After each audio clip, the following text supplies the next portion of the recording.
been a classroom teacher for 20 odd years, 25 years before I went into 5 years in England, 20 in the States, and then got my dream to be a full-time director of a non-profit, which I thought I was just going to become a rugby coach. I didn't realize that your job is the computer and learning how to basically run a non-profit. I'm the only paid employee, but still,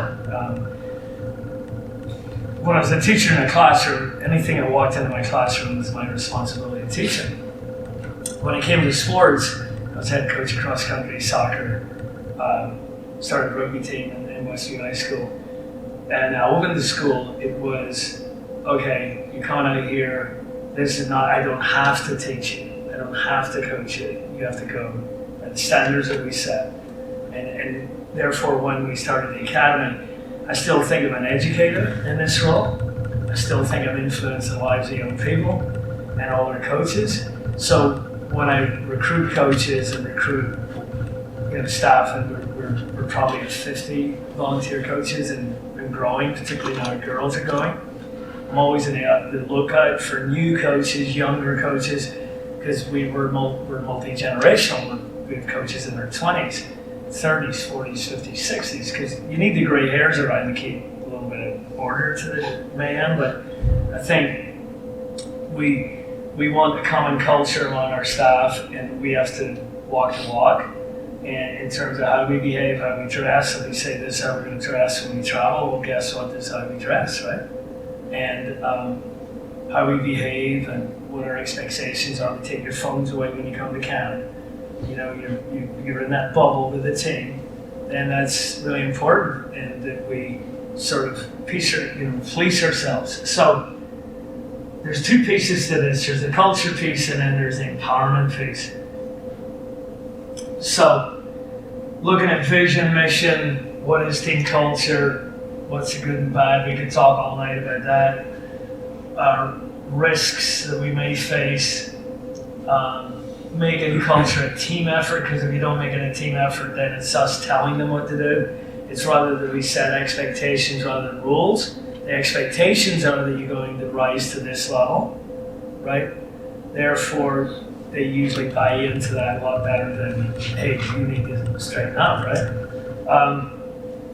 And then we'll get into the bottom part, but we'll obviously incorporate a lot of values.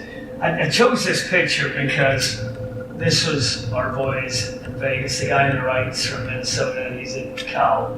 The guy in the middle he's played, he's at St. Mary's, also played football at San Diego State. And the guy on the left is one of the cruising boys that are very gifted, and he played in the Youth Olympics, and he's now at Cal. But they're all having fun, right? Just, doesn't it epitomize, the comradeship, the friendship? And I thought this picture just was ideal about good culture. And these kids didn't know each other. And the thing about when they come to Europe is they're coming from Minnesota, California, Northern Cali, Southern Cali, but like when they room it, purposely room kids with different states. Right. I don't want a bunch of Californians together, and so that's one of the cool things. I think for every program you need a vision and a mission. And I said this to our own club, Tempe Youth and Tempe Men and Women, and we've become one club with one mission. And Hal Morgan, who's a dean at the University of Phoenix, has really bought into this and grown this. Now they're under 8s, under 10s, under 12s. And then we share the field with the women's team. There used to be a point in time when the women's team didn't come anywhere near the men's team, like it was just all different. But now there's a common mission.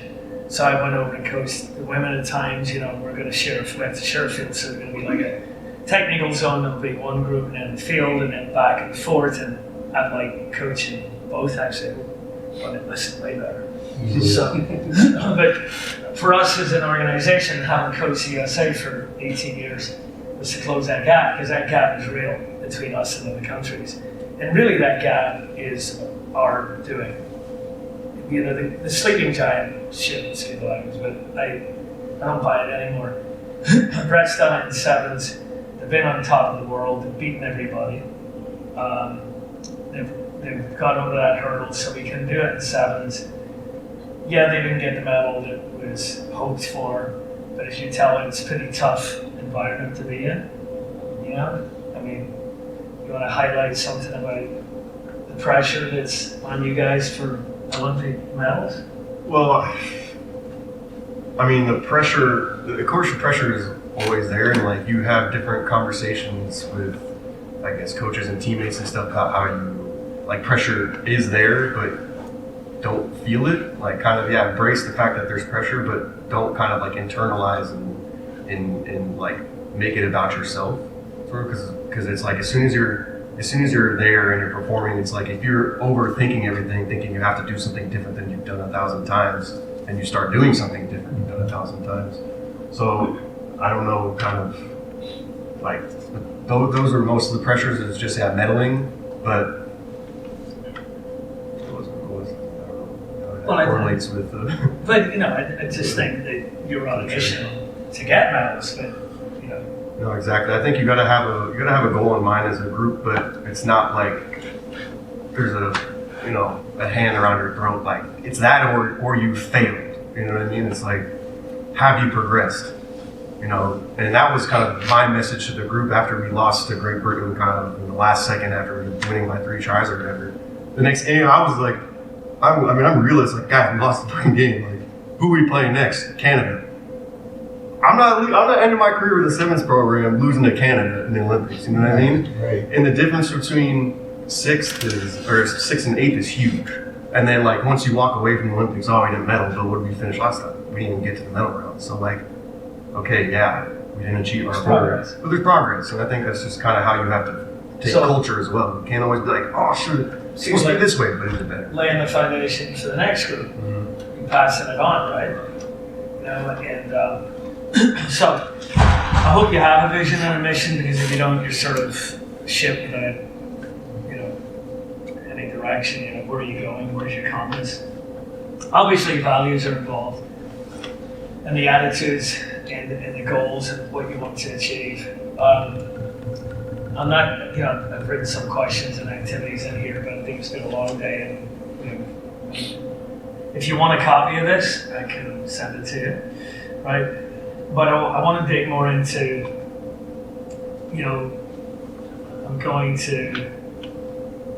I'll come back to this, but I want to get into the values first. I started surveying, we built Year Up now into 3,000 kids that have been in the program, right? And from under 12s up to under 19s, right? We haven't moved into the higher levels, or we started getting into middle school for the first time, and then we started girls in the last year. What a time to start girls in the COVID winter, but we had a girls camp, and we've now had a year of girls with a goal to provide the same opportunities for girls that we've been providing for boys. But when you look at all these values that are listed here, we asked them, okay, pick your top 3 in a job form, and then pick your favorite, or else if there's one on here that you think is missing, tell us. And we got really good response for them, but quite honestly, if they pick any 3, it's probably a good outcome, because okay, some people put caring, other people didn't. But if an athlete cares about the teammates, cares about the team, the club, cares about their image and everything. If they're a caring person, it's really good. Courage is another thing we take it for granted, but you need courage to play rugby. You're really on the line, right? It's a violent sport, right? But that courage could get tested at times. So this translates for me. So when a kid comes to camp, I'll ask for 2 teacher references. And on those teacher references, because teachers are busy, I want to give them some. So it's a link to a form. And does the kid demonstrate honesty, reliability, are they trustworthy, do they help in your classroom, do they get the term work in on time, and would you recommend them to the academy? And it's fantastic. So for 2 for every kid, and we had 250 kids in camp, that's 500 teacher references. And some of them were so glorious. I can't send them to every parent, but I sent some to some parents saying, you got to read this. This will make your day, right? So we're attracting tremendous kids. Do I want all goody two kids in camps? No, I want people. But I want character because it doesn't cost anything to do this, and you can fix it. And I did have a kid in camp because at the end of the day, there were no references from him. By the time I checked, he was in. And there's no reference for the reason because mom said he can't find two teachers that want to give him a reference. So obviously there's issues there, right? And there were issues in camp. But our coaches want to make a difference in that kid's life. He's far from a product. We're not taking him overseas because God knows he'd probably get arrested. But if I get teacher references from him mid-term, I want to see progress. I want to know the bad stuff from the teachers. Tell me about it, right? So we're not going to give up on him, but he needs to change where he pulls on his shirt, right? So I don't want to cut him loose because I think kids. I remember a kid a few years ago, and he went into assembly and he was bullied. We sent him home, and then the coach said, "Well, hey, I don't see that kid back." Well, did he learn? Hey, if we bring you back and you do this again, shame on me for doing it, right? He came back and he learned. He's different, right? Different kid. But he was in middle school, so can middle schoolers learn? God, yeah. So, not a good, he was sent home right away. Parents knew he was sent home. But we did bring him back. I surveyed the staff as well because I've always credited, before the most recent, I've always credited Southwest Airlines with having probably one of the best culture in the airline industry. Would you agree? When you walk out of the Southwest flight, you feel welcome, you feel like, they thank you for using the airline. And then more recently, it didn't get so good. And then I was off American because I thought they didn't care. And then I was back to America because they were affordable. But when you look at service industries and you look at, how they treat you and I guess as staff, we got to treat players with respect. And we got to show all these values and demonstrate these values because when there's tense moments and they want to see how we react to referees, they want to see how we react to stress. How do we react to the opposition team? Do we shake hands? Right? When you lose a game, hey, you lose an Olympic qualifier and you're still shaking hands with your opponent, right? It's something that respect and that tradition that we got to, we show some character there, right? Don't mope around, take it on the chin and move on. When we surveyed players, the good news is a lot of them think a lot of these are important. But you can see there just on the right side, 90% of the teamwork, and I'm not sure that teamwork would be considered value, but it's a very important trait, right? So that you've got respect at 89%. Right, we talked about humbleness being the lowest one, and he hinted at that earlier about we'll probably see it tonight again, when people, athletes do what they're in the NFL paid to do and celebrate, you're so special doing it. Hey, I made that tackle, look at me. Whereas, he's probably going to be embarrassed for this, but was it your debut for the U.S. against Canada when you scored the try at the end? In Sacramento. So I was scouting that day, and Andy Couture said, "Get back to the hotel and go watch your son." And last minute of the game, he gets the ball on the left wing, scores, beats Canada, and we hadn't beaten Canada for a while. And I've been very proud of his reaction because he wants to just talk about it, who helped make that try for him. It's not about putting the limelight on him. He was really thanking his teammates for what they did. So he's been a humble guy. And then he scored his first sevens, scored in the circuit against.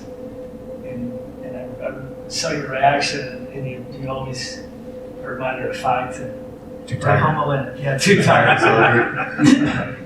So he did on his breakthrough. So we went over to watch him, and we didn't even know he was going to play. We watched him in Glasgow. It was an excuse to go over to the UK and visit family. And it was a cold day in Glasgow in sevens. And he didn't really play much, but then he got on. And then London the next week, he got on. He scored 3 tries against Australia. And his last try was a full, long sprint across the field. And then he lay in the end zone. He didn't get up. Not because he was hurt, it was because he was tired. And he got subbed out. And his mom's thinking, oh, he must be hurt. He wasn't hurt. No, he's just tired. But, when you really look at all of this, I think the respect came up really number one. And you know how programs are. If you were to take I've almost felt like in camp that we almost need to take one value a day and focus on it. Let respect be the value of the month, maybe for your team, or maybe this is our thing for the season, right? Because maybe, when you start getting 2 to 3 things, you can't think. One, this is us. We're going to be we're going to be a team of respect. Respect everybody we come in, how we play in the field, how we show, how we behave to each other, how we treat officials, how we treat somebody at the gas station when we get out, we get the uniform on, how we treat anybody, right? Representing the program, representing your family, yourself. Show that. And I think that would go a long, long way. That would really make us feel good about the value in life, right? Right. So I think that was number one. I think I would continue to do that and stress that. I'll get into the player empowerment piece, but we take pictures of Silas in Bradfield, who runs, that's her son in the middle. Ruben De Haas has got his back to his number 9, he plays. He's the Eagle scrum half plays in Saracens. Ben Rozelle's coming back from injury in Eagle Sevens. Guy on the right is MLR San Diego Legion. And the guy on the left, Quinn Perry, plays football for the University of Colorado. And these kids won in Vegas, and great moment beating the New Zealand team in the final. And they were a special group. And they drove each other to that success. Now the picture's going back. It wasn't my idea, but it's pretty cool fact here. But the guy on the left, Quentin Perry, was, not the easiest to manage. Like, they were fooling around in British Columbia and they broke up with him, right? And Quinn's the first to put his hand up, coach, my fault, they come and tell you, right? So I had a few conversations with Quinn's parents over the years. But wonderful guy, and this group was quite special. So this guy carrying the ball here plays at Indiana, and look at our manager with his mouth wide open, and he's on his way to score a try, spectacular try, and John Batterhall, one of my assistant coaches, came up with his terminology. He said, "We love to watch you play," and it lets the players know how much you do enjoy coaching them, but you love to see them play. So I thought it was a big selling point, and I think if you say that to players, to defeat me, they could be, it could be just a compliment because that's what you do. You love to see them play. Well, you love to see them particularly play well, right? And you can say that at their best. So this whole empowerment thing comes from really starting to hand over the ownership to the player, and it's a little bit letting go of the reins as a coach, Because the more you empower, the more you step back, right? You're there, you're guiding, your leadership role, but it looks like you're not doing as much in this style of coaching at times. But it can be powerful because you're letting the players self-discover, you're letting the players make errors, work through those errors, correct themselves, correct each other, and then take ownership. And when they take off, it's like they own it, right? And it takes a while to get this. So John Betterholtz, my assistant, he was Army Ranger, and his son's a Special Forces guy who was in camp with us. And he's West Point assistant coach and recruiter for West Point. And he's the one that drove this whole program. But he came up with these non-negotiables. And he would bring this up in training. So let's say they're playing and they're sloppy. Maybe we're chopping the ball. Uncharacteristic, right? We're not really switched on. John and abusive, we call the players in and say, does this measure up? Is this acceptable, exceptional, unacceptable? Coach, it's unacceptable chopping the ball, right? So you can fix it, right? Yeah, we can fix it. But then it's even more powerful when our leaders will say, Coach, can I have a word with the team? And then they pull them in. And then we're able to step back, and probably we're a little bit irritated at the fact that they're not playing that well or doing what we expect. And then they look at each other and then they call it, right? I think as a start to practice, maybe get your leaders to call the team in and say, hey, we ready to go? Because, everybody's have their world going on. Why do we come to rugby? It gives us a chance to leave our troubles on the shelf and focus on rugby and just enjoy that and literally let everything else go, right? And I mean, I grew up in the troubles in Ireland, right? So rugby, in a sense, was a good place for me because everything else wasn't so good. So I had good family, good parents, but my grandmother told me to leave Ireland and go to England because she thought it wouldn't be good for me to stay. And she loved me, but it was, rugby was good for me because it kept me out of trouble, really. Accountability. Hey, you guys agreed that this is how we're going to play or how we're going to behave, right? So if you agreed on it, you own it, right? The empowerment. How can I help you get better at this, right?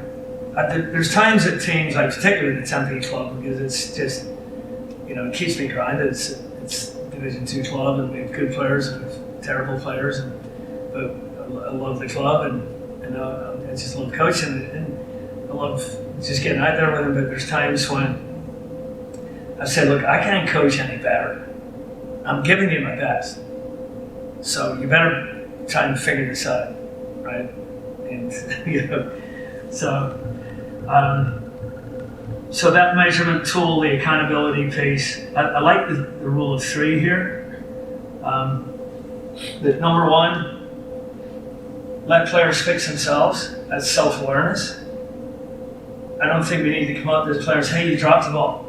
You know you dropped the ball. All right? Everybody knows you dropped the ball. It's like, okay, but you want to see it in that player. If a player's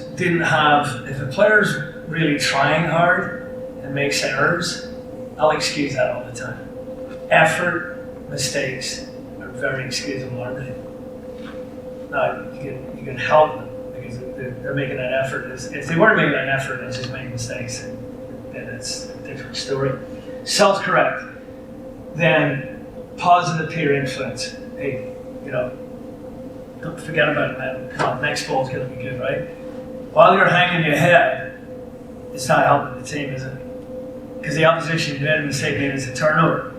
Like you're saying, Brett there, when you complain to the referee, and it's a penalty. Oh, ref, meanwhile they tap and go, right? So you're bitching the referee, and they're busy. Get on with the game, right? So, peer pressure would say, come on, hey, straighten this up. Or you see somebody like and maybe your high school teammate, right? It's a little bit off. Maybe something personal's going on. Say, hey, you okay? You ready to play today, right? You talk about it or something. Just be aware of each other and help each other, like have fun here. But the intervention piece is not as us as coaches fixing everything, but really managing, right? And have those, step in when you need to. That's not saying we step back all the time. You address what you need to address, right? And so the courage to fail, right? When you're trying to stretch your game and play better than you've played, there's going to be a lot of trial and error, isn't there? We want to play faster. Well, the faster we play, we're making more mistakes. Well, don't worry about that. We're going to get there. And really allowing players to fail, providing they understand the rationale where we're going and why we're doing it, right? If there's a technical piece that's a problem, and let's say your flow is interrupted because you're not catching the ball well then do a technical piece on catching. Refresh the skills. Okay, back to the game. All right, we're ready to go. Good. So it may be a micro skill that needs corrected, but there's going to be failure, right? There's some coaches that we make judgments on players at times that say, he just can't catch the ball. Well, is that why? And can we get that player better or put that player in a position to be successful? I think for players for them to have the courage to fail, they need to know that we're going to support them. We're going to be somewhat patient. I'll be somewhat impatient at times. I want results. I want to fix things for them. I've not always been this way, but I think this is an area where I'm growing and learning. And then, the fortitude, just determination to fix those mistakes, right? To be successful in what you're doing. So this hot review process. So, Randy, you come to the combine tomorrow. So we'll put this into action. So we'll get players to huddle up at a moment in a break and play, and they don't know each other because we'll mix the teams up, and they'll be a little bit shy to speak up, but we want them to interact. So if this is a team, hey, you got a minute, talk about what's working for you and what's not working for you. So we huddle up, and I want to see the communication. I want to see the buy-in. I want to see the body language. And I got to share a story. So Brett and I went to Turks and Caicos to coach their national team. And if you've never heard of the Turks and Caicos, it's one of the most beautiful locations, and just off the Bahamas, further in the Caribbean. And Rugby guy played at club level, is the chief financial officer for the Grace Bay Inn. And he first asked my wife and I, hey, you want to come down? Would you coach the boys? And they're a club, right? But when it becomes an international team, the club becomes the nation, because it's only one club in the island. And they're mixed. They're a mixed bunch, right? And they have some super athletes. They got an Olympian, 200-meter guy, big medalist. He's super fast. God help me, couldn't catch a ball. But so we got a great game. We're playing in the Rancher, Rugby North America, and the culture is mixed because you got a group there. Some expats, Brits there. You've got the Caribbean boys, who mostly the Turks and Caicos, mostly Barbadian types, family there, and it's a mix. And they're socioeconomically, from rich to poor, and everything in between. So we didn't really have time to really embrace too much of the culture, but with this review process, we lost a game that we really should have won. And this review process, remember the body language that we talked about? These guys at the edge. There's a serve goal. Literally like back turned to the team. He's pissed. And he took it on his shoulders to try and do everything in the game, right? And it wasn't for ill will. He wanted to win, but they just like were behaving like a child, right? And we had to deal with that. And we thought after that first time, my God, I feel like I'm going to shoot myself. I'm not getting done with this thing. It didn't totally shape up, but they did really well in the end, and they're happy with the performance, and they really weren't right to do anything. But we had Jamaica on the ropes, and Jamaica has been the top in that round, but then Jamaica just filled in with Spain and getting trashed by everyone. So the gap between these nations and these nations. But it was fun to work with them, but Brett looked at me like, I said, Brett, this is not, these are a bunch of guys that are really in a club that's become a nation, right? I really enjoyed them, but you've got to understand who they are, right? Sort of humbling, but it's good. So anything that's going to be around your games, could be around a technical skill, could be a break and play. Said rules 1 and 2 in effect. Self-correct, positive peer influence. Try and really encourage 1 and 2. Right? It really irritates me when senior players really deflect leadership, right? When they need to,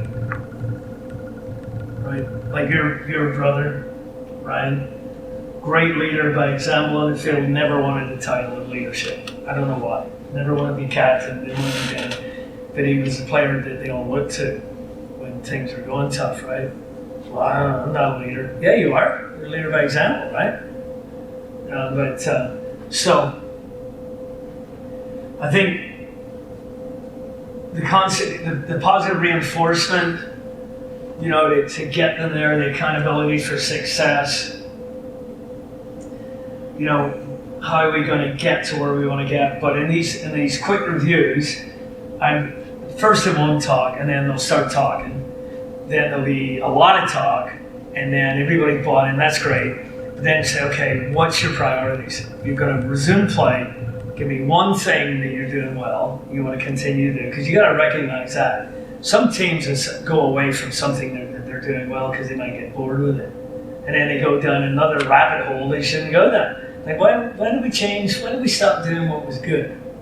Right? So identify what's good, keep doing it. What do you want to fix? Well, we want to fix this. Now give me one thing. What's the one thing you want to fix that we can watch in the next period of play? And then you're managing that. So you could be refereeing a scrimmage game, right? And there'll be all touch variation games tomorrow. Team here. They're discussing. I want coaches to eavesdrop on that, but I don't want coaches to go fix it. First thing coaches want to do, they want to step in and say, hey, this is what we need to do better, right? I'd rather that they get to that spot, right? And so if we can get that going, it's going to make them more responsible for what they do. How are we doing on time here? I know I'm getting through quicker. I'm going to find... I'm going to go to sports sheet.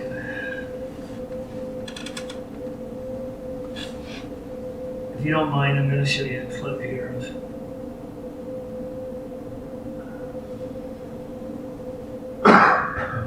Are any of you familiar with Sports U? This is a free app. It has, I don't know how to make any money on it, but God knows my club would probably talking crap to each other here because of that stuff. Yep. So there's our team. So here's the teams I have on the left, and here's the groups I have over here. So if I go to, I think I went to, where did I find those clips?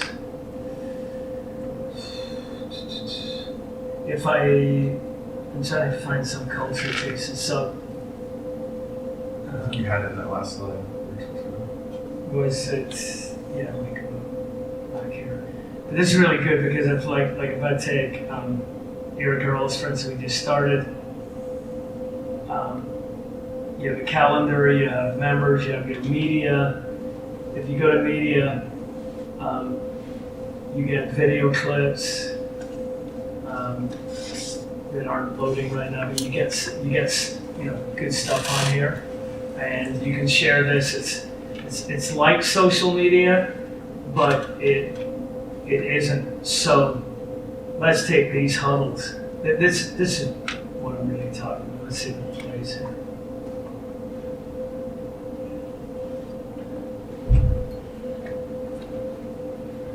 I'm sure the Wi-Fi is going to be strong enough for this.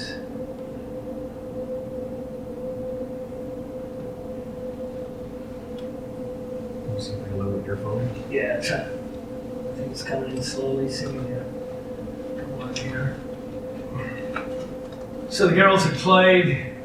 They got a break and play. These girls didn't know each other 2 days before, coming in from all over the country. So if you look at the body language here, you can see they're really paying attention to each other, right? And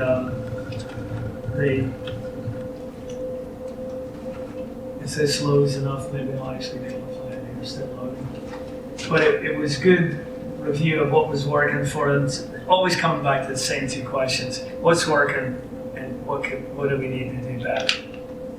Keep coming back to those questions, simple questions, right?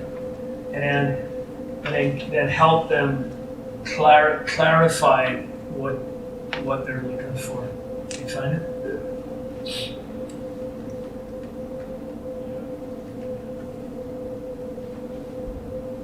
Okay. See if it plays better with the phone.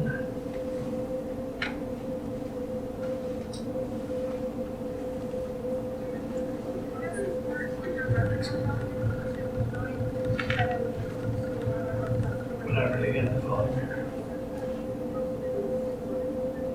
Here. Slide it over.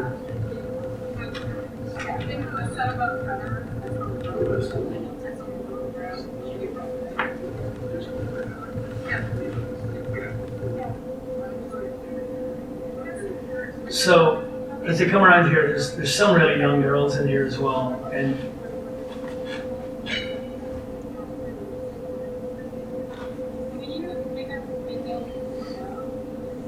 so let's see who's talking. So there's a number of girls talking here, which is really good.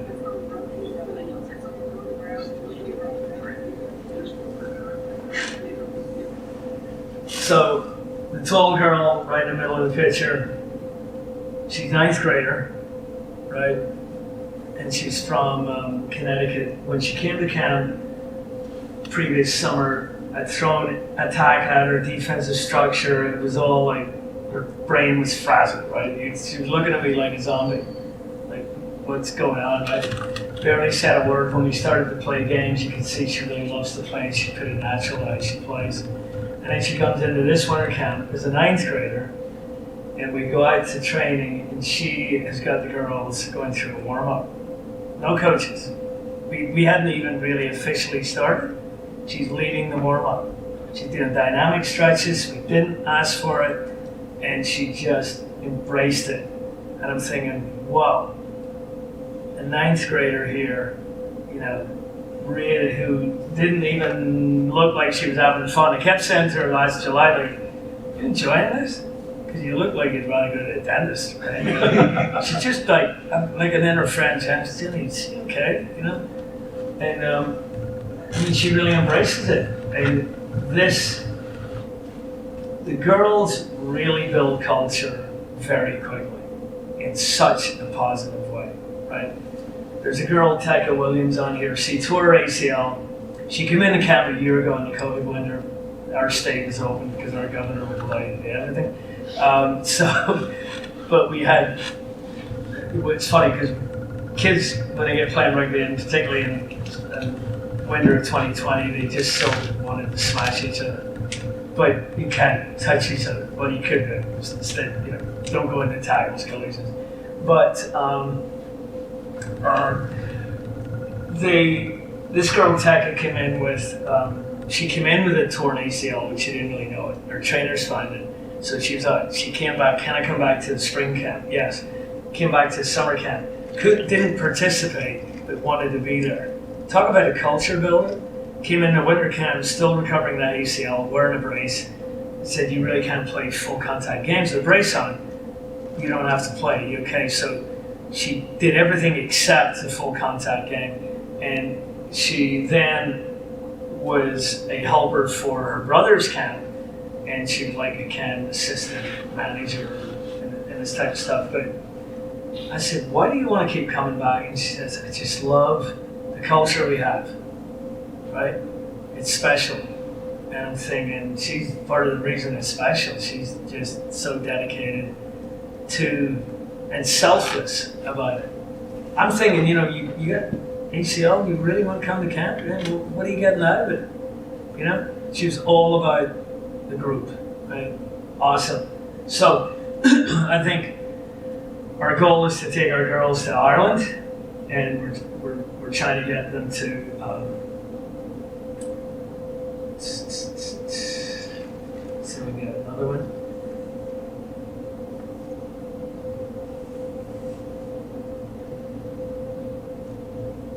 Let's see if we can get this going. Oh, this is Paul Keeler with our forwards, and he's talking about scrummaging, and he's talking about technique. Ready? And now! Ready! And now! Ready! And now! Gotta be together. Gotta get that top. So, hey, I'm pretty much through the content here. I could waffle on all day and show you a ton of stuff, but questions. What do you think? How's the culture and your environment's going? When I was coaching the team back, when Tony was on it and stuff back in those days, our culture in where I'm from, we're so-called townies.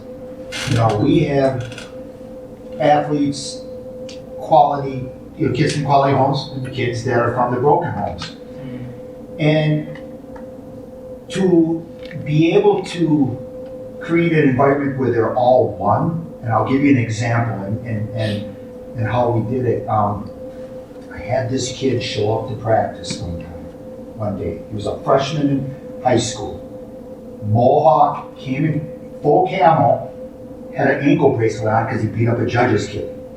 Okay? Everybody deserves a chance.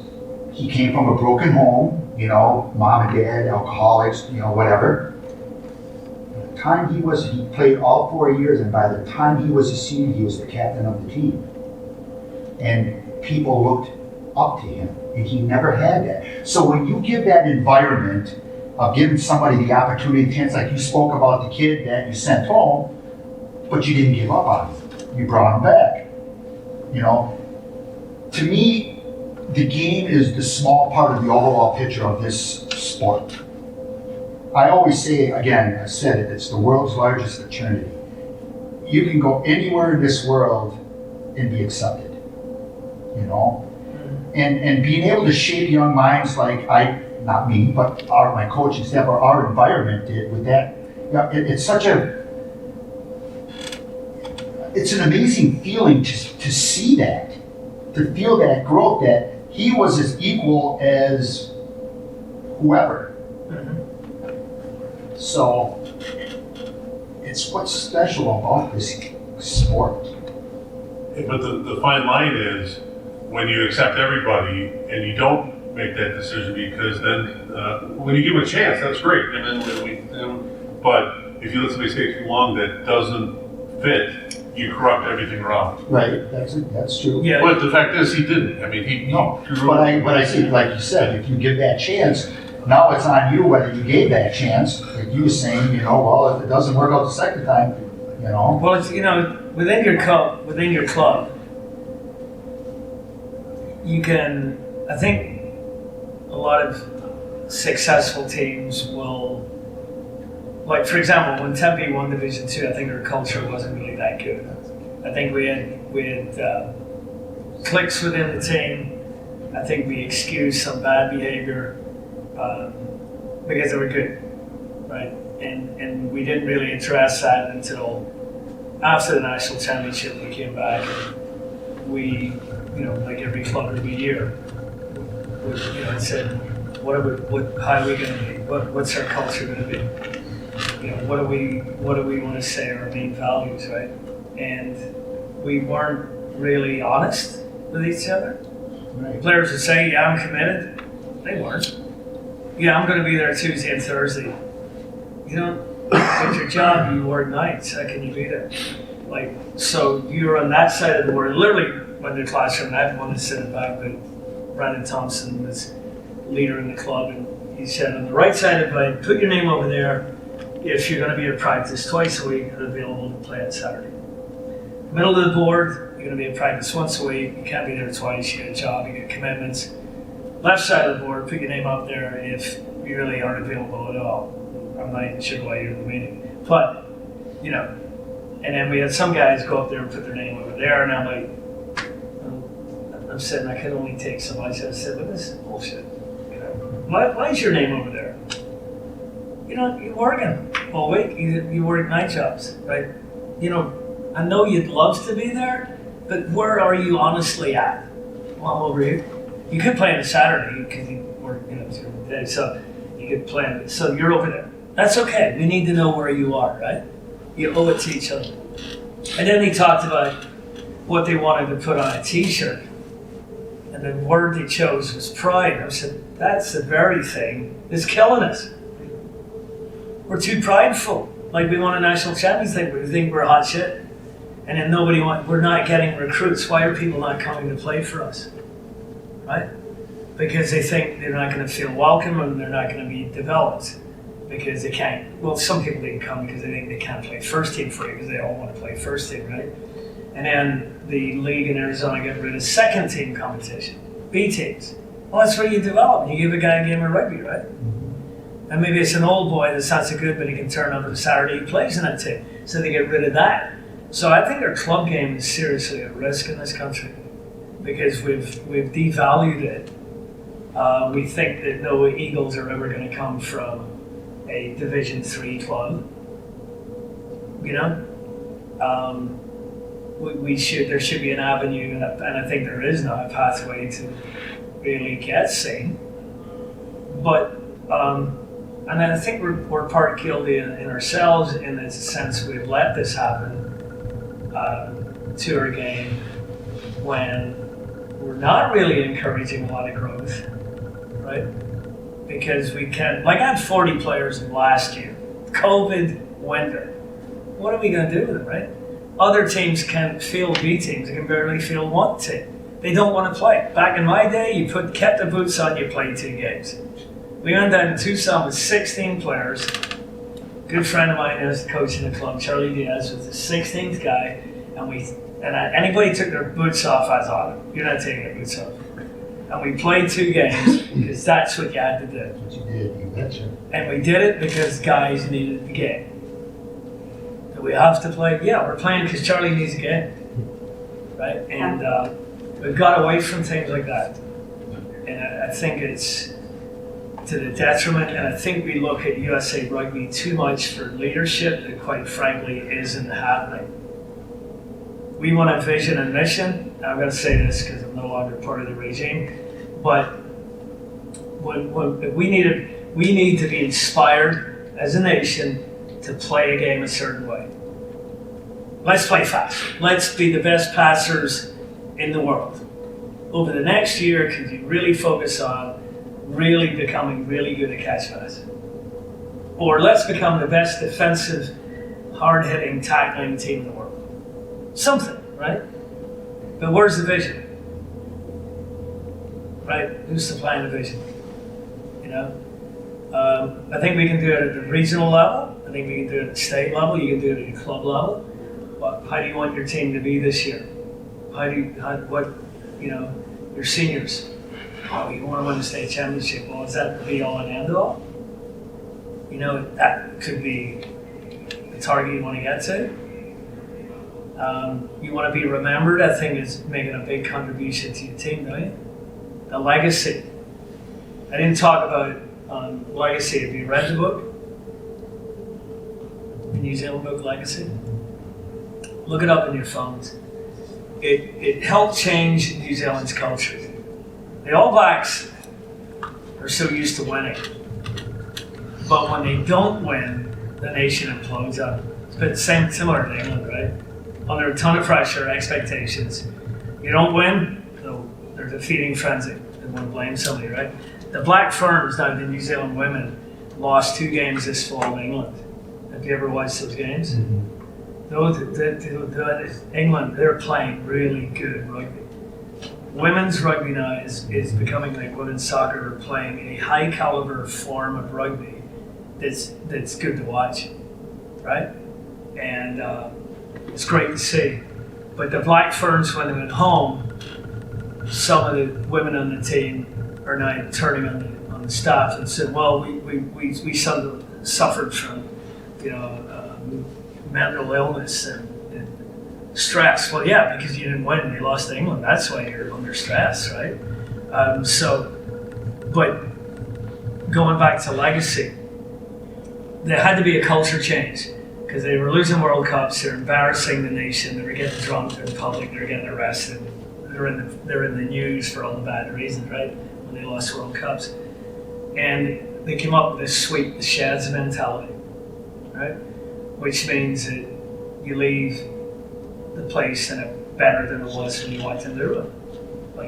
And so I went to the Youth Olympics and we're in China, and before we left the locker room, there were so many helpers in China with so many brooms and stuff. They probably felt helpless. They felt weird, like, can I have your broom? And they're like, oh, no, we do that. No, we do this.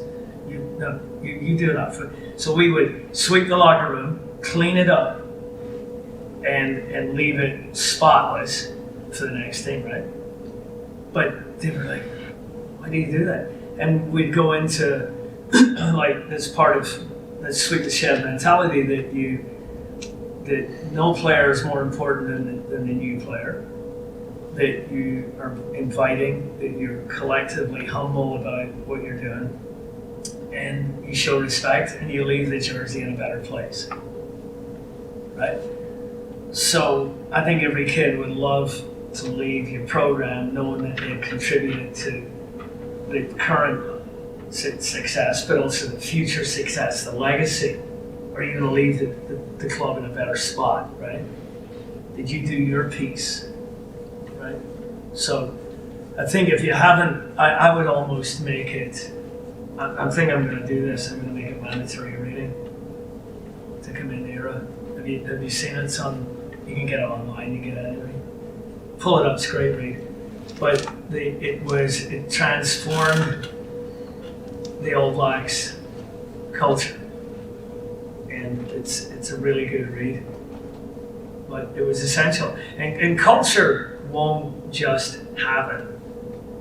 And if you think you've got a good culture, and you can just, you're the gatekeeper of the culture, right? We're the guardians of the culture, right? We don't tell them what it is, but they're kids. They need a little bit of guidance and direction along the way, and a bit of prodding, and a bit of reminding, right? And that's our job, because quite honestly, in a sense, we're parenting that, right? Right? Because God knows a lot of them don't get it at home, do they? So this is our standards. These are our expectations. Are you going to do this, and are you going to be okay with that? And then I think just go with it. Hands up if you're happy with the culture in your team right now. Is that like? Is it good? All right. But when you say, what do you think? Do you think your culture is really good right now? It's been a growing process, and I'm excited to see where it's going to lead in the next couple of years.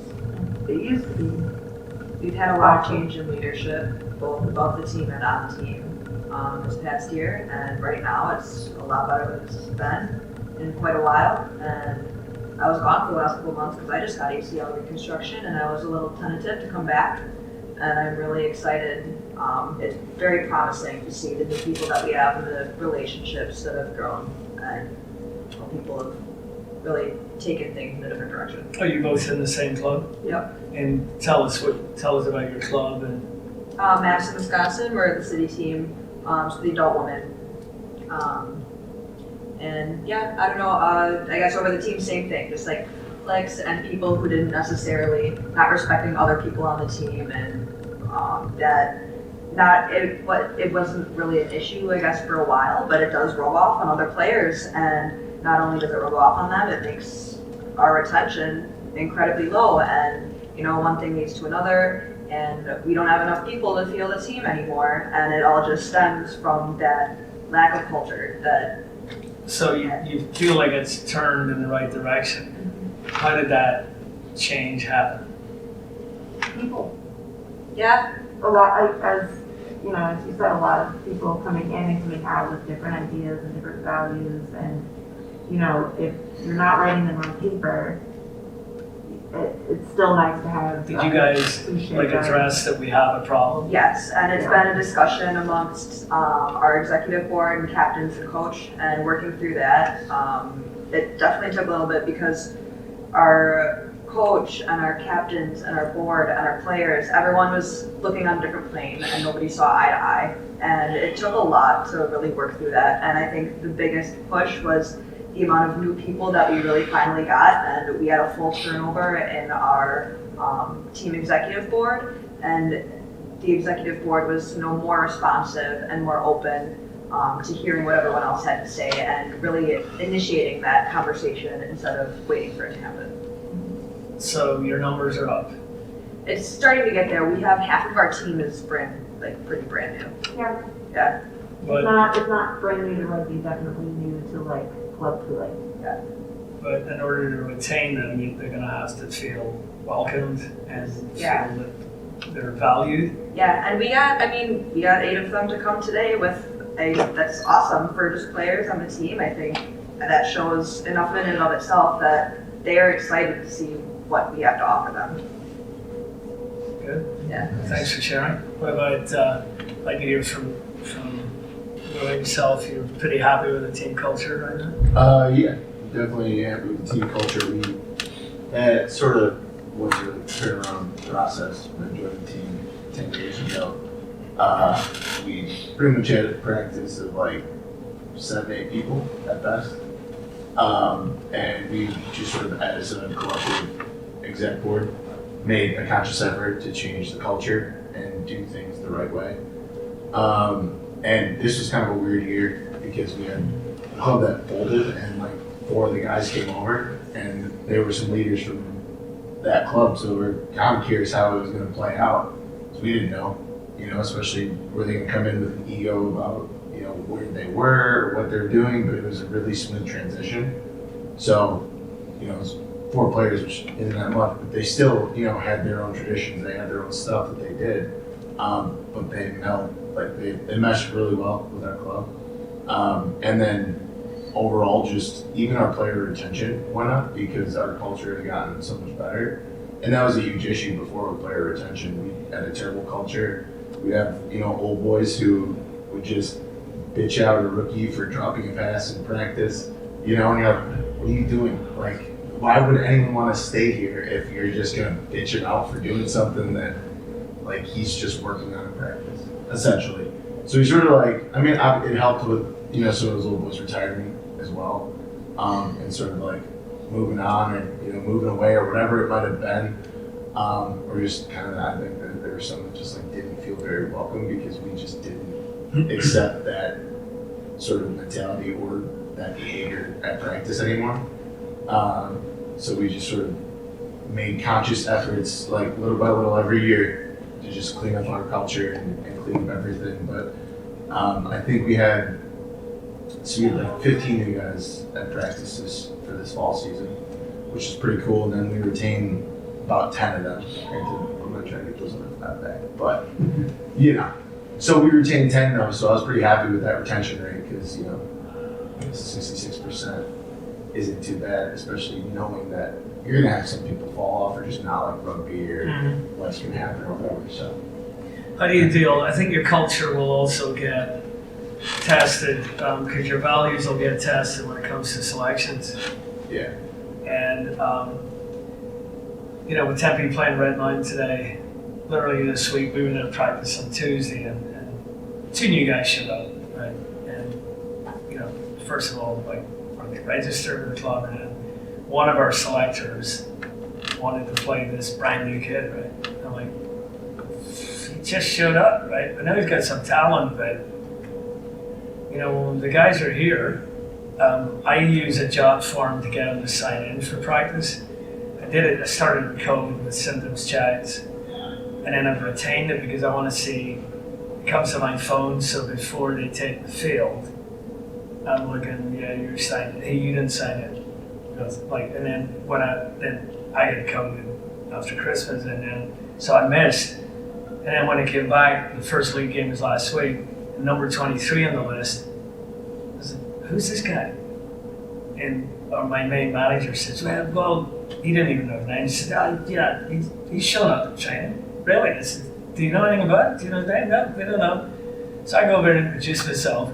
He played at Stanford. He's an engineer. He'd grown up in the Valley, moved back. But nobody had actually talked to him.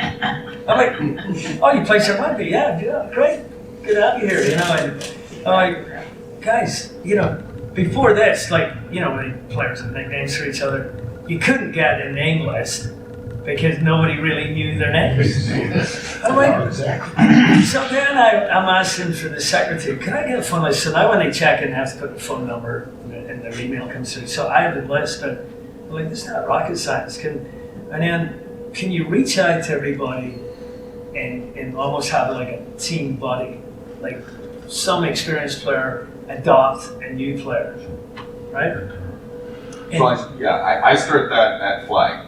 So we have 3 days and things like that. We encourage the veterans to come, even though it's geared for new players. But I said the leadership of returning veteran players go through drills to show them how it's done. But when they get there, it's you tell them what. I always ask the question when players get there. What do we do?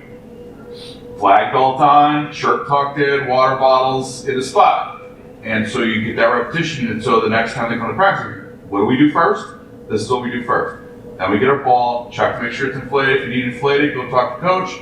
But then I make sure that it's not the veterans playing, they just pass the ball around, right? So they're not just playing with people they know. If we have a new player, hey Izzy, could you teach new player Jonah how to pass? And so you're already working in those new players with getting out of their comfort level, playing with somebody new, and again, we're talking 3rd graders, 4th graders, 5th graders. We're not talking even high school players or men's school players. Handling it. Yeah, they always look, but that's our culture. That's what we do. We don't get in our silos and deal with the 7th and 8th graders. They only play. No, you play with the 3rd graders too. You show them what we do, and then we come together. We do our talk about what we're going to do today. But when we come out from events, it's always plus delta. We're always going to talk about what we did well by team and what we need to work on by team, but we do that in front of the whole team. The whole group is there listening to that, and of course it's close enough to the parents so they can hear too. But that's what we start every practice after a tournament with. What we need to work on, how we're going to improve it, how we're going to go about it, and let them give me the responses. I know the answers, but I want them to know, even as young as 3rd grade, are they understanding what we're asking them? Are they understanding? Can they self-coach? Can they self-correct? Even those little things. And obviously, we don't expect the 3rd graders to have that high level understanding, but they know they need to run straight. They need to grab more flags. They need to be better, better teammate, that kind of stuff. I think also attack. We always borrow from each other's coaches. What I've seen that they're starting to use is team huddle at the end. Okay, hey, who do you think had a good practice? Well, then if they know the name. Well, that person. Okay, why do you go and shake your hand and ask them their name? And then, right, or 2 teams have just played like in practice, 2 teams of 8 or whatever numbers. Like, right, what do you think they did well? Well, I think they're really good at they move the ball wide really well or whatever. What do you think they did well? Right, so just to get some recognition to, given some kudos to where it's deserved, I think we have an issue right now, like in Tempe, with the young guys comes from Arizona State, he's scrum half. He's raw, but you know how it is. We've got a very experienced 9, 10, 12. But that 9's going to get hurt. Or that 10's going to be unavailable. That 9 can go to 10. So getting him on the field, because the veterans don't really trust his game right now. But then again, it's the chicken and the egg. If he doesn't get on the field, you don't know how good he's going to be. If you put him on the field, you're going to have to show enough trust in him to let him make mistakes, right? Because he's quite a good athlete. But in practice, he gets the main reps. But whether I need to find out, did he get on the field? Did we play him? Right? How did the referees feel about us today? And you know, so we're not considered just an arrogant bunch who the ref doesn't enjoy his day, right? I wanted, like, I made everybody sign this like contract that they're going to shut up and respect the referee and their teammates. And if you talk, the captain's going to, you tell me, you want to pull somebody off because I can't hear stuff going on in the field. Right? When they're whining in a scrum or whatever, I said, just tell me, hey, coach, something like, I said, you're coming off. You talk to the referee, you talking crap to each other or the opposition, you're coming off. Right? One guy didn't sign it for a reason. That issue, right? Everybody, you better sign it.